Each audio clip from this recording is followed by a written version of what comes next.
respected dignitaries. Myself Dr. Shruti Gondi, working as an Assistant Professor of Vegetable Science at College of Horticulture, Hiriyuru. Today, I am going to cover the topic that is production technology of brinjal.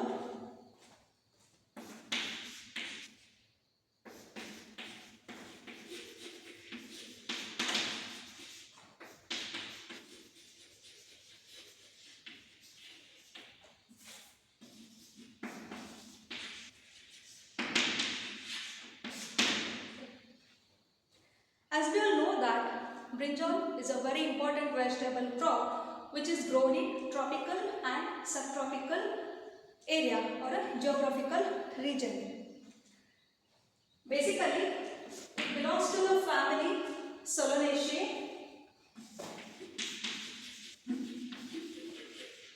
Its scientific name is Solanum melongena.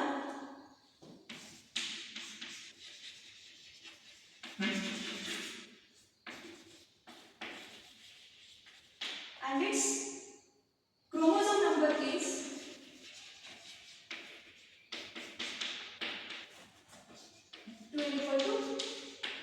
24. I repeat again, it belongs to the family Solanaceae having the chromosome number 24 and its scientific name is Solanum melongena. So when we compare this brinjal crop with other solanaceous vegetables like tomato, chili and potato, find it is a hardy vegetable crop which can be grown in almost all the agroclimatic regions. And also with respect to its origin and domestication and distribution, brinjal was originated in the Indo-Burma region, and also we say India is the origin for brinjal. And later on, after 17th century, it got distributed to the worldwide by Portuguese, and later on it got cultivated with respect to its habitat. Followed by that, this brinjal crop is having a n number of wild species which we use that wild species for grafting nowadays.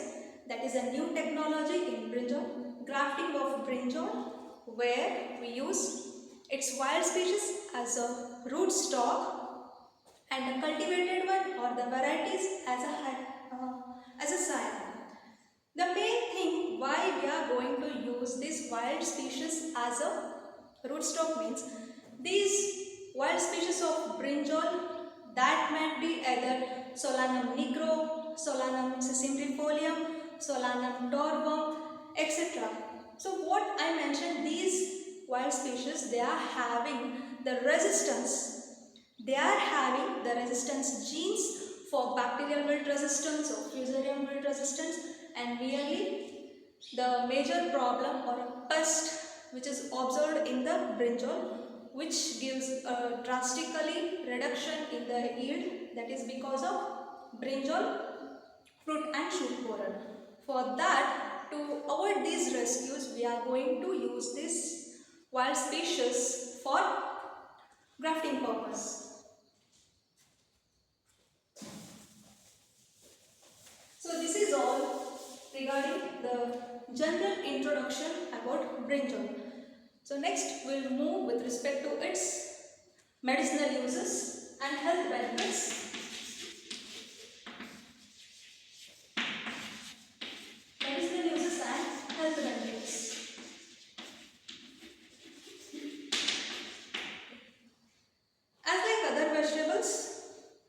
Brinjal, it consists of the medicinal uses with nutrients like it has a carbohydrates, proteins, minerals, vitamins and all as like other vegetables, and it is rich in phosphorus.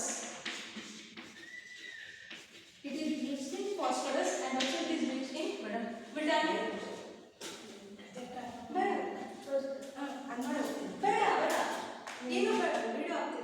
ಹೌದಾ ಇವತ್ತೇನು ಬೇಡ sorry madam ಬರಲಿಲ್ಲ. And also it is rich in vitamin B. Okay. So it is rich in phosphorus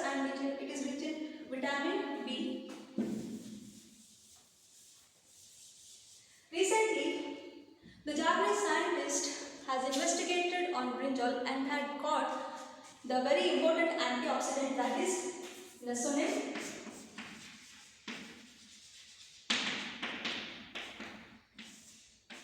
It is an important antioxidant present in the peels of brinjal. I repeat once again, there is an important antioxidant which is called as nasonin, which is present in the brinjal peels, that is what is the outer layer of the brinjal peels, either it might be purple or green.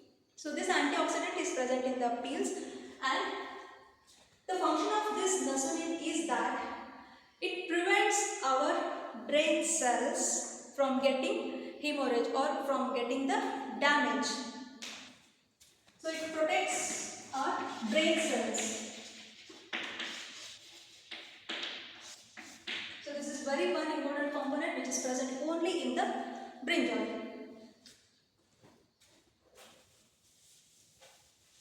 And next, with respect to its medicinal uses, as I said, so it is used to cure the indigestion problems, constipation problems, and as it contains the high fiber content, so then also it is used to cure the toothache problems.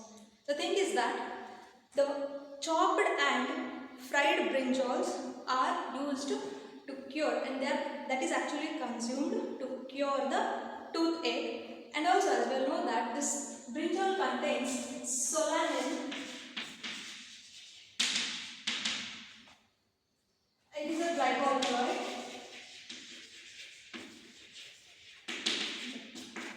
The bitter principle.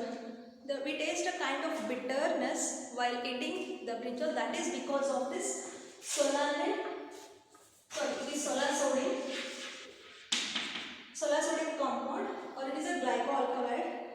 The principle of this glycoalkaloid is that it makes, when we chop or when we cut open the brinjal, it becomes darkened or brownish color. That is why in our homes, in kitchens, while preparing the brinjal stuff, it is chopped and it is dipped in a salt water to prevent it getting from oxidation of turning from normal white color to brown color.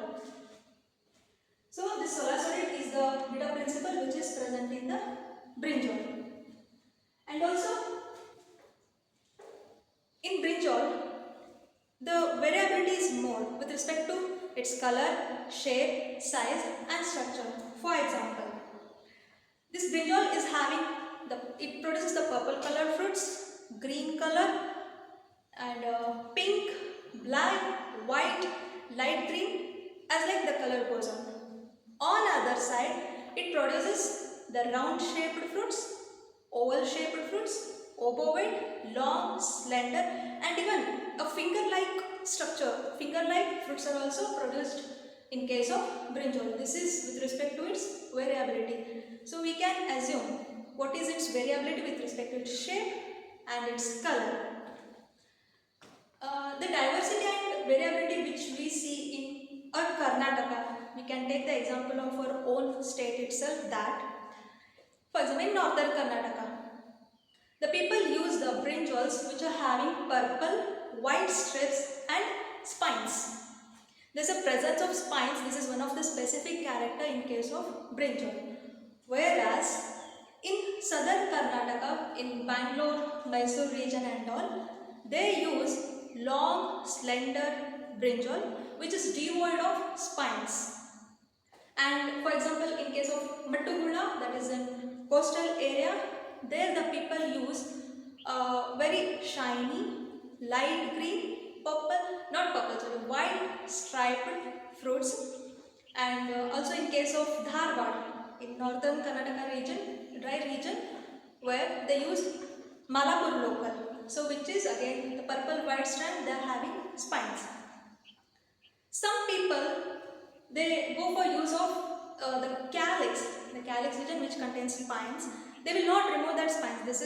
They believe that that spines and calyx is having some organoleptic compounds and it gives taste. For example, we say enegai badnekai, where we use the stuffs and we use the half of the calyx.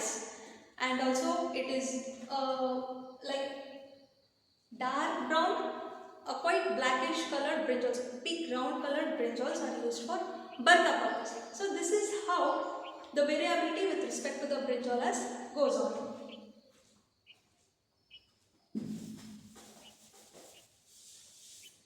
So this was all about the introduction and also its medicinal uses and health benefits. Next, moving towards its important varieties and hybrids like Arka Kusunkar. Arka Kusunkar, it is released from IHR Bangalore, and Arka Neelkant, and Arka Keshav.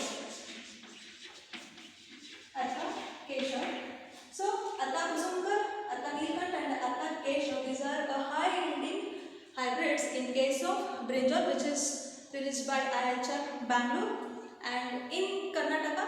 So, the farmers grow majorly these hybrids, and they are purple with a long slender in shape.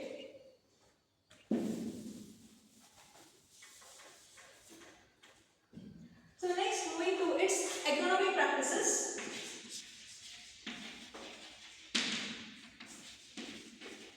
Agronomic practices. So first one we can cover with respect to its season and soil. As I said, the brinjal is a tropical and subtropical vegetable crops. It can grow in the mentioned area, in the hot, quite humid climate region. It can be grown. The soil required for the cultivation of brinjal is that sandy loam, which is rich in organic matter or humus content, and the pH has to range from 5.5 to 6. This is the pH which is required for the cultivation of brinjal. And next, the seed rate. And so before moving to the seed rate, the land should be well pulverized, rotovated, and it should be free from clods and all. The seed rate required for brinjal is that 120 to 150 gram in case of hybrids, whereas varieties it requires 400 to 500 gram. 400 to 500 gram seeds is required to cultivate for 1 hectare, whereas if we use the hybrids, 120 to 150 gram of seeds is enough. Then with respect to the spacing given is 90 to 75 centimeter, that is 90 centimeter for row to row and 75 centimeter for plant to plant. And along with that, with the advanced technology, we can go for the use of mulch and also drip irrigation. And the NPK requirement is 100 is to 75 is to 50 kg NPK, which is where the urea is applied in the split doses. So and for that we are going to use the seedlings, that is we are going to transplant the seedlings 1.5 months, where we are going to maintain that in the nursery, and later we will put it in the main field.